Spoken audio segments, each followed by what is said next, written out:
All right, so today we're going to start multiplication and division of integers. In particular, we're going to look at multiplication today. And the first model that we're going to look at involves the chips that you guys have in your hands, okay?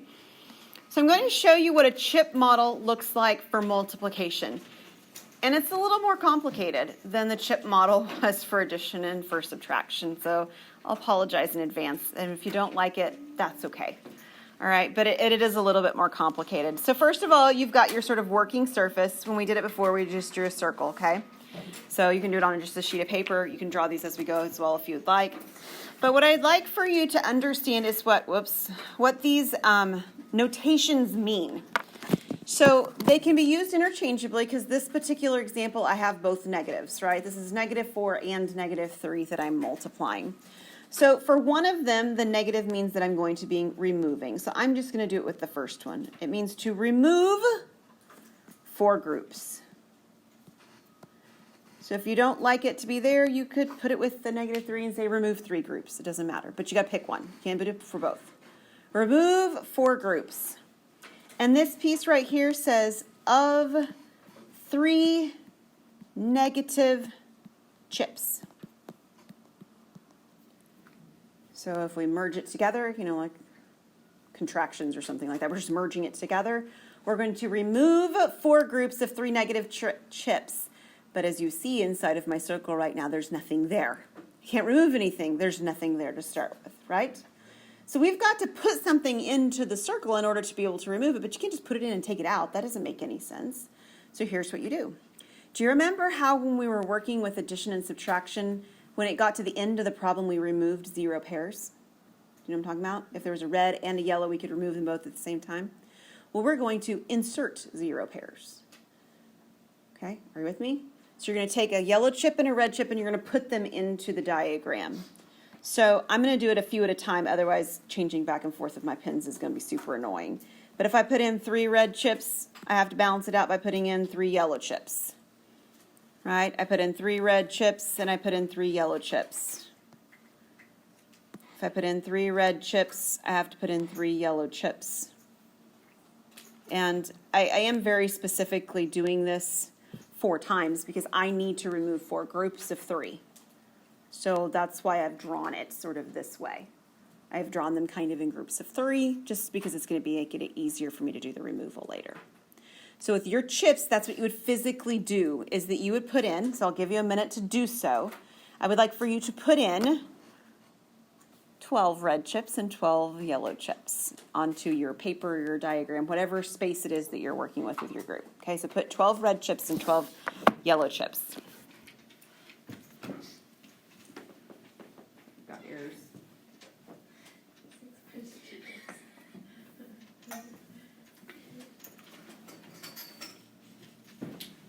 Okay, so my workspace is a circle, your workspace is a desk area or whatever. What is the value of the image in front of you? 0. Is everybody okay with that? That value is 0. And that value of 0 is exactly the same as the value of 0 I started with, right? But it's in a like a visual representation where I can actually do what the problem told me to do, which is to remove 4 groups of 3 negative chips. So I can remove 4 groups. So here's group 1 of 3 negative chips. I can remove group 2 of the 3 negative chips, remove group 3 of my 3 negative chips, and do the same with group 4. So you can physically do that with your chips right now.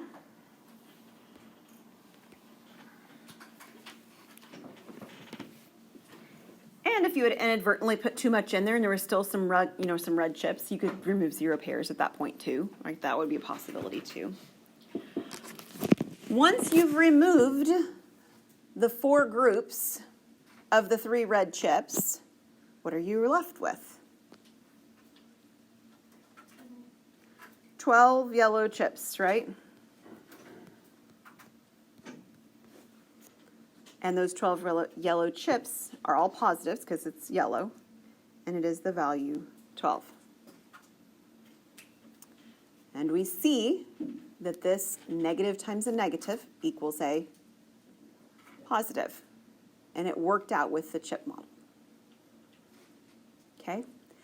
Now, just like before, CHIPS models and charged fields models are almost identical. They just have a different sort of an imagery for us. The chips we can manipulate with, we actually physically have the chips that we can touch and feel and move around. The charged fields have this idea of the charges on something, right? Like batteries, things like that. But the drawing that I'm going to do for the representation for it works the same way. So my -4 and my -3 here, again, I'm going to do it the same way with my remove on the 4, but you could do it on the 3 if you want.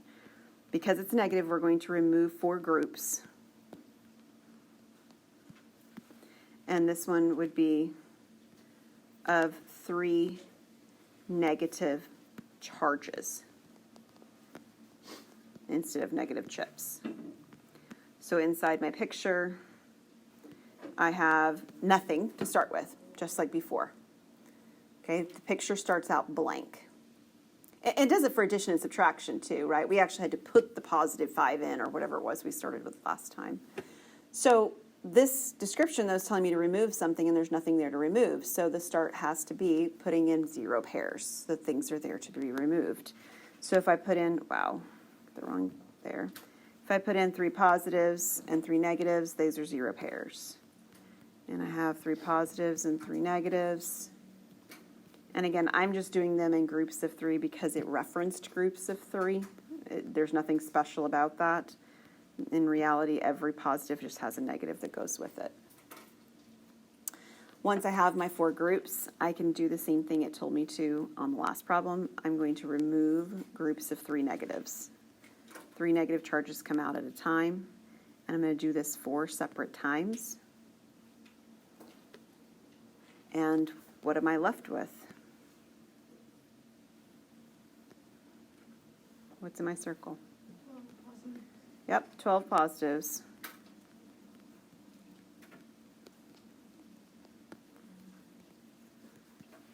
And again, almost feels a little bit like semantics, right? Between those 2 models, but the imagery is a little different. Okay, are we good? All right, the number line model is my favorite on this one. Are you guys ready for it? Do you remember when we did this before, I sort of moved along the desks? Okay, so I will move along the desks, but I won't be able to do it as many as my example is.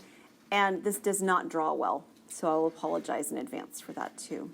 So let me actually physically do the moving, and then, but I'll do it for, let me pretend like this is -2, so I have enough space in the room. Okay, so just for the moment, pretend. Of course, we'll do it for -4 on my screen. Okay, so, well, let me write this down. This tells me that I'm going to move, and I'm going to do the number. I'll just do the number -2. It's fine. I'm going to move left 2 at a time.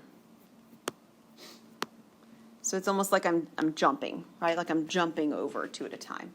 Okay, so we're going to move left 2 at a time, but this one is weird, and it says at the time starting, oh, and this is not what I was thinking of anyway. At a time starting 3 hours ago. I was thinking of the subtraction model. I apologize. That's what happens when I post a video and don't get to show you in physical form what I did. I missed the opportunity to show you the one that was my favorite, subtraction. At a time 3 hours ago. All right, so I didn't need to change it to a 2, but I already have, so we're just going to leave it. Okay, so visually, we're going to draw a number line. It's a number line model. And we are going to move to left. So I'm just going to put some hash marks in, but I'm not going to label anything. Does everybody make sense with that? I just want a bunch of hash marks, and I want the hash marks to allow me to jump 2 at a time. Okay, so I'm going to jump 2 at a time. So here's a jump of 2, and here's another jump of 2. And here's another jump of 2. And the reason I'm jumping 3 times is because of the 3 here. So it's like I'm moving backwards 2 at a time for 3 times. Okay. I referenced the 3 hours ago because it has, you have an example in your like homework or group work, I can't remember which one it is, that uses time as a reference point.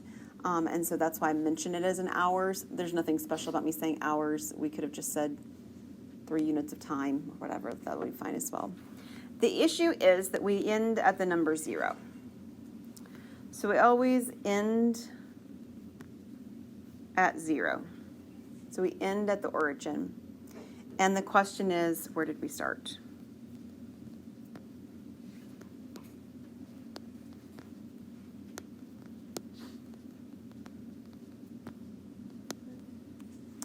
Yep, that's the answer for us. We started here at 6. So 6 is our answer to this question. And it might help for me to at least make up a word problem so you can see how this is utilized from this perspective. So imagine that somebody is losing weight, okay? They're not going to end up at 0. That's going to be a problem. So I can't end at 0 for this context, right? But they're going to end at 100. Let's say they just end at 100 just so we have a nice, easy number to end at. So they're losing 2 pounds a week, okay? Imagining they're losing 2 pounds a week for 3 weeks. And the question is, how much did they weigh 3 weeks ago? Can you see the picture? Right? Or you could say, how much did they lose total, from where they ended at their 100? They lost 2 pounds a week for 3 weeks. What did they used to weigh more than they weigh now? 6 pounds, just like the picture. So the idea is going backwards in time to what happened with the beginning of the situation that's going on. That's the number line model. This is not my favorite one. It was the subtraction one that I was thinking about. Okay, we have a couple more bits about integer multiplication, some things that are properties, and then we'll pause for today. Integer multiplication. We're going to let a and b be integers. We've talked about that. That means they're positive or negative whole numbers. And we're going to assume on our first condition spot that they're both negative. Now, there's several ways to write this, and we will write it in multiple ways. This one's talking about what happens. What we take is that if we're multiplying a times b, this is the same thing, if they're negative, as taking the absolute value of a times the absolute value of b. And that's true if they're both negative. Okay, and we established that it was true by 3 examples of taking 2 negatives. And in all 3 examples that we have done, models of them anyway, we got positive 12 or positive 6, right? Negative times a negative was a positive. And this is one way of writing that down. In fact, it's probably the way that you would prefer using absolute values this way, because we don't really like that throwing in the negative that turns something to positive. It feels weird. We will in a minute do it that way, but it feels weird. The second one talks about what happens when I have 1 positive and 1 negative. So I can either have a be negative and b be positive, or a be positive and b be negative. The point is that there's 2 signs that don't match. Okay? So when that happens and we multiply, we end up getting a negative. And then it's the absolute value of a and the absolute value of b. So this is telling us that when we multiply a negative and a positive together, we end up with a negative value. Now let's just imagine for a moment with your CHIPS model that we had something like this. So I'm going to go back to my screen with the CHIPS, and I'm going to let you just do it with manipulatives. You're welcome to write it down if you would like as well. Because sometimes I end up with students going, okay, great, but you only did 1 example with they both had negatives. What happens if they weren't both negative? So let's actually manipulate this and change it so that instead of it saying negative on one of them, it says positive on one of them. And it doesn't matter which one. I'm just going to choose the second one. Okay? So it's still a remove on the negative part. Whichever one you left negative, leave the word remove next to it. I'm going to leave this one positive, and so this will now say I'm going to remove 4 groups of 3 positive chips. Is that okay? Remove 4 groups of 3 positive chips. But the imagery works exactly the same. We still got to put in 0 pairs, so if I put 3 in that are negative, I have to put 3 in that are positive.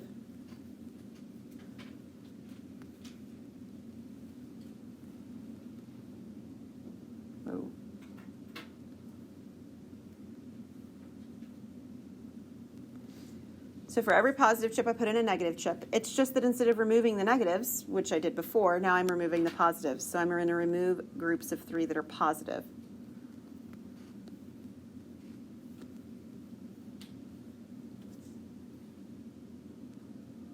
right? Not any different. And then the grand total of what I've got when I'm done is I have what? 12 negative chips. So I have negative 12. So in fact, when I did a positive number and a negative number multiplied, which is the last piece that we just did a definition for, I end up with a negative because I've removed the positive ones now instead of removing the negative ones. Okay? All right, a few bits on properties of integer multiplication. We've done properties of whole numbers already, and the properties of integers are very little different. All right? This is with multiplication. We've done properties of whole numbers with multiplication. We also did properties of whole numbers with addition. And so these properties are going to be like, well, yeah, did we already do that? Well, you did. You did. So the closure property. The closure property says that if you take two integers and you multiply them, you get an integer. That's what closure means. You take two of some descriptive phrase and you get that same kind of thing. So like some of you got back homework paper or exam papers and so forth, and you struggled with that idea of closure. Do you remember that one where I said create something that was closed with addition? Even numbers is probably the easiest example. Many of you got to that point. An even number plus an even number is an even number. Odd numbers don't work that way. Odd plus odd's not odd. However, multiples of 3 plus a multiple of 3 is a multiple of 3. And a multiple of 7 plus a multiple of 7 is a multiple of 7. So there's lots of examples of closed sets that are not the whole numbers. The integers have the same property. So A times B is a unique integer. That's the closure property. What's the commutative property talk about? We mentioned it today already in your homework. What's commutative do?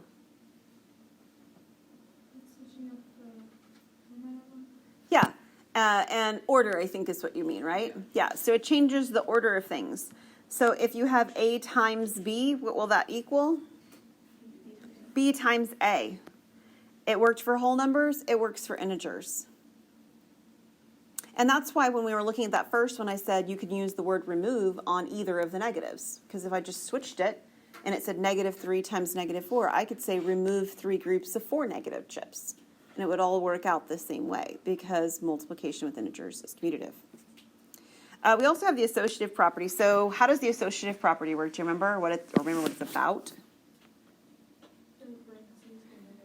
Yeah, the parentheses can move around, or things can move around within parentheses, right? So if I have an A and a B and a C, the order of the A, B, C has to stay the same, but the grouping symbols can either be around A and B or around B and C. And it works just like it would have worked for whole numbers. Same thing.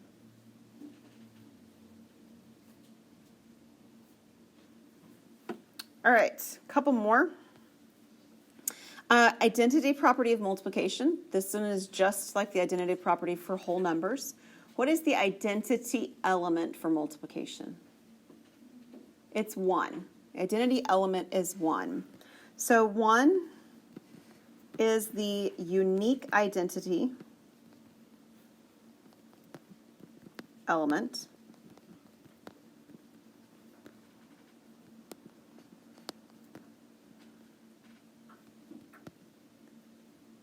Such that, I'll write it underneath, 1 times A equals A times 1 equals A. So when I multiply it by anything, I don't change the value of the thing I'm multiplying it by. And it always feels like a weird thing to care about at this point, but you care about it a lot when you get to fractions. And the reason you care about it when you get to fractions is because in order to create like denominators of fractions, we do a lot of this. You know, you multiply the fraction 1/2 by 3 over 3. Well, 3 over 3 is 1, right? So we need that property. We just don't see a utilization for it immediately. The distributive property is another one that we have. And so the distributive property combines operations. It combines the operations of multiplication with addition or multiplication with subtraction. And so we can write it as A times B plus or minus C. I'm going to write the plus or minus between. And so then this is A, B plus or minus AC. And it works if the A is in front or if it's behind, right? Like I can do B plus C here. Oops, I'm sorry. And then the A afterwards. And I can distribute it from the other direction. So I can do BA plus or minus CA.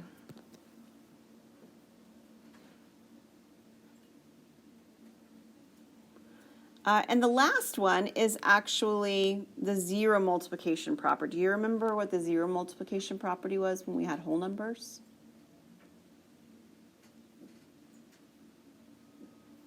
What happens when you multiply by 0? You get 0. That's exactly what the multiplication by 0 property is. So 0 is the unique integer.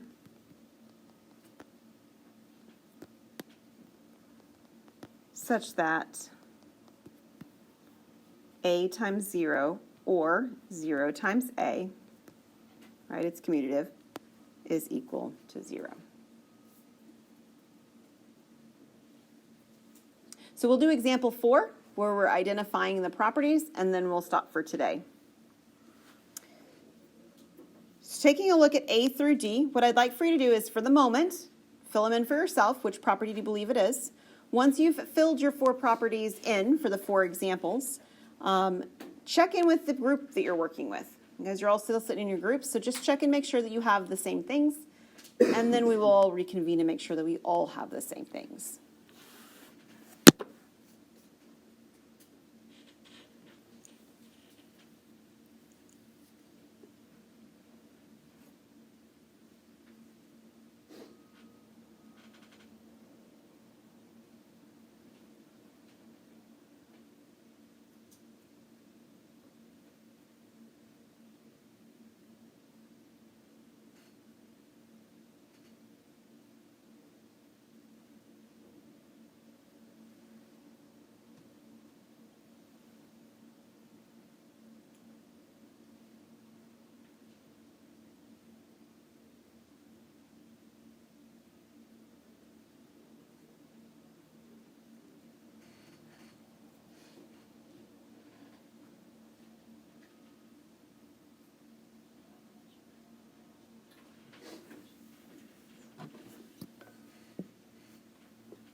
So check in with your neighbors. Yep.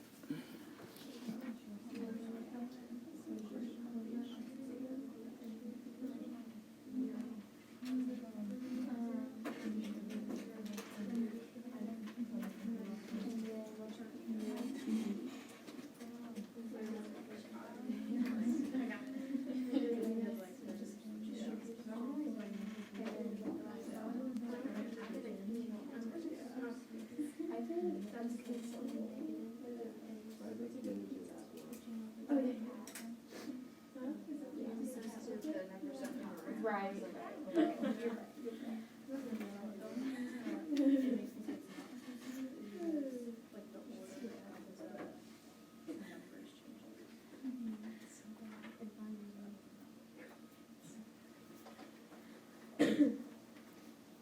Okay, you got quiet again, so I think you guys must be ready. What property do you think the first one is? Closure. You may not have seen it expressed that way before. That's okay. You have seen this symbol. Do you remember what that symbol is? Element of. Yeah, it was back in chapter 2. That's a really long time ago. It means it's an element of. It's saying that it is going to be one of these things on the right, and that's the integers. So yeah, that's closure. How about B? Yep, that's the zero property.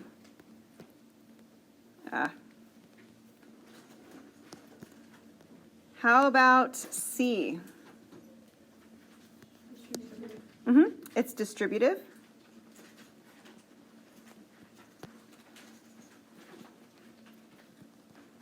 And I know there was a discussion going on about part D.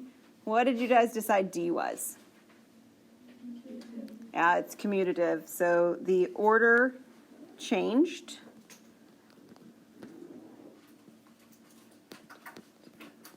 spelled right. The commutative property, so the -2 changed locations with the 3. They swapped spots, so that's the commutative property. All right, we will pick back up next time with theorem 5-6.